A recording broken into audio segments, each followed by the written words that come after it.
সংসার জীবনটা কারো কাছে দায়িত্বের বোঝা, আবার কারো কাছে হৃদয়ের হৃৎস্পন্দনের মতো। প্রত্যেকটা বিবাহিত মেয়েই পরম ভালোবাসায় তার সংসারকে সাজিয়ে গুছিয়ে নেয়। হ্যালো এভরিওয়ান, আসসালামু আলাইকুম। সবার কী অবস্থা, কেমন আছেন? আশা করছি সবাই ভালো আছেন। আলহামদুলিল্লাহ, আমরাও বেশ ভালো আছি। দায়িত্বের বোঝা এবং ভালোবাসার মধ্যে কিন্তু পার্থক্য আছে। দায়িত্বের বোঝা তখনই মনে হয় যখন পাশের যে মানুষটা আছে সেটা যদি ভালো না হয়, তখন সেটাকে দায়িত্বের বোঝা বলা হয়। কারণ আপনি যার সাথে সংসার করছেন সে যদি সাপোর্টিভ না হয়, এবং আপনি যদি সংসারী হন, তারপর আপনার বাচ্চা কাচ্চা থাকে, তাদেরকে আপনার সারাদিন সময় দিতে হয়। তারপরে যে মানুষটা আপনার সাথে আপনার জীবনসঙ্গী, সে যদি ভালো না হয় বা সে যদি আপনার প্রতি পজিটিভ না হয়, তাহলে দেখবেন আপনার জীবনটা নরক হয়ে গেছে। আপনি চাকরিজীবী হন আর আপনি সংসারী নারী হন বা গৃহিণী, যেটাই বলি না কেন, আর যদি পাশের মানুষটা পজিটিভ হয়, তাহলে কিন্তু ভালোবাসার হৃৎস্পন্দনের মতো এটা দিন দিন গড়ে ওঠে, বৃদ্ধি পায়।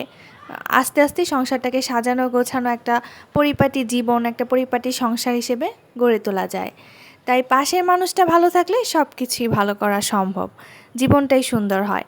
আর একজন চাকরিজীবী মহিলার ক্ষেত্রে তো বিষয়টা আরও জটিল। যদি পাশের মানুষটা পজিটিভ না হয়, তাহলে সংসার, বাচ্চা কাচ্চা, তারপর তার চাকরি জীবন সব কিছু মিলিয়ে যেন এলোমেলো হয়ে যায়। আর যদি পাশের মানুষটা ভালো হয়, তাহলে তো আপনি চাকরি করতে পারবেন খুবই স্বাচ্ছন্দ্যে, সংসার গুছাতে পারবেন সেটাও খুব স্বাচ্ছন্দ্যে, সন্তান মানুষ করতে পারবেন সেটাও খুব স্বাচ্ছন্দ্যে। তাদের কাছে জীবনটা আরও বেশি সহজ হবে। আর যদি পাশের মানুষটা ভালো না হয়, তাহলে চাকরি কিংবা আপনি গৃহিণী যেটাই হন না কেন, কোনো কিছুতেই কিন্তু সুখ পাবেন না। এই যে আমার ছেলেটা 24টা ঘন্টা যতক্ষণ সে সজাগ থাকবে, দুষ্টামি এটা ওটা সে করেই যাবে। আসলে শিশুদের স্বভাবটা এরকম, ওরা থাকবে চঞ্চল, কৌতূহলী, ওরা আসলে এরকমই করবে। আর দেখতেই তো পেলেন, ও আমাকে টেবিল রানারটা বিছিয়ে দিল। আমি আগে টেবিল ক্লথটা উঠিয়ে নতুন একটা টেবিল ক্লথ বিছিয়ে নিয়েছি। আর কয়েকদিন পর পর একটু চেঞ্জ করলে না ভালোই লাগে। আসলে ঘরের লুকটাও চেঞ্জ হয়, পরিবেশটা চেঞ্জ হয়, ভালো লাগে, দেখতে ভালো লাগে। আর সবসময় একরকম দেখতেও ভালো লাগে না। তো ঘরে যে কয়টা টেবিল রানার আছে, দেখা যায় 3-4 দিন পর পর আমি চেঞ্জ করে দিই। এতে করে খুবই ভালো লাগে। বাসায় কিছু গেস্ট আসবে, তাই ভাবলাম আগে থেকে কিছু কাজ এগিয়ে রাখি, তাহলে পরবর্তীতে ঝামেলা হবে না। যেহেতু আলিফও ছোট, তার মধ্যে আমিও একটু অসুস্থ বোধ করি মাঝে মাঝে।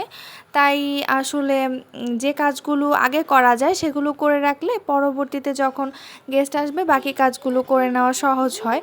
তো আমি চিন্তা করলাম যে বাসায় মিষ্টি বানাবো, তো প্রথমবার বানাচ্ছি। আর আমি এখানে কম পরিমাণ দুধই নিয়েছি, 1 লিটার পরিমাণ লিকুইড দুধ নিয়েছি। তো এই মিষ্টিটা হাঁড়ি ভাঙা মিষ্টি বানাবো যদিও। তো আমি একটু ছোট আকৃতির করে বানাচ্ছি, একটু বেশি পরিমাণে বানাবো মিষ্টিগুলো। তো ন্যাচারাল যে সাইজটা হয় হাঁড়ি ভাঙার, সেই সাইজ অনুযায়ী না বানিয়ে আমি একটু ছোট ছোট করে বানিয়েছি। কিন্তু আসলে ওরকম যা টেস্টের কোনো হেরফের থাকে না, যেটা দেখলেই বোঝা যাবে। 1 লিটার দুধ থেকে আমার প্রায় এইটুকু ছানা কেটেছে। খুব বেশি না, কিন্তু এটাই আমার জন্য যথেষ্ট, কারণ আমার গেস্টের সংখ্যাও কম। আর তাদের সামনে আমার সার্ভ করতে পারলেই হলো, আমার এত বেশি প্রয়োজন নেই। তো আমি এখানে কিছুটা বেকিং সোডা দিয়েছি আর সামান্য একটু ময়দা দিয়েছি। এই দেখেন আমার ছেলের কাজ। ও এখানে ছানার মধ্যে কিছুটা কেকের গুঁড়া ফেলে দিয়েছে।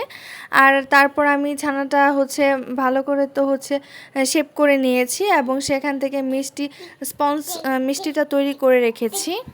এটা এখন শিরা থেকে তুলে তারপর চিপে রসটা ফেলে দিয়ে দুধে দিতে হবে। আর দেখতে তো পাচ্ছেন একদম সফট হয়েছে। এটা আবার শিরাতে দিলে সে আগের শেপে চলে আসবে। যদিও হাঁড়িভাঙা মিষ্টি আরও অনেক মোটা হয়, এটা আমি একদম পাতলা করে বানিয়েছি। আর যদিও হাঁড়িভাঙা বলছি, হাঁড়িভাঙার শেপ কিন্তু এটা বানাইনি। তো যাই হোক, এরকম করে রসটা চিপে তারপর এটা আবার দুধে ছেড়ে দিতে হবে। এটা দুধটা পুরো রাত অ্যাবজর্ব করবে, তারপর এটা ফুলে আরও ডাবল হয়ে যাবে। এই মিষ্টিটা খেতে কিন্তু অসাধারণ টেস্ট, যেটা আসলে না বানিয়ে খেলে বোঝা যায় না।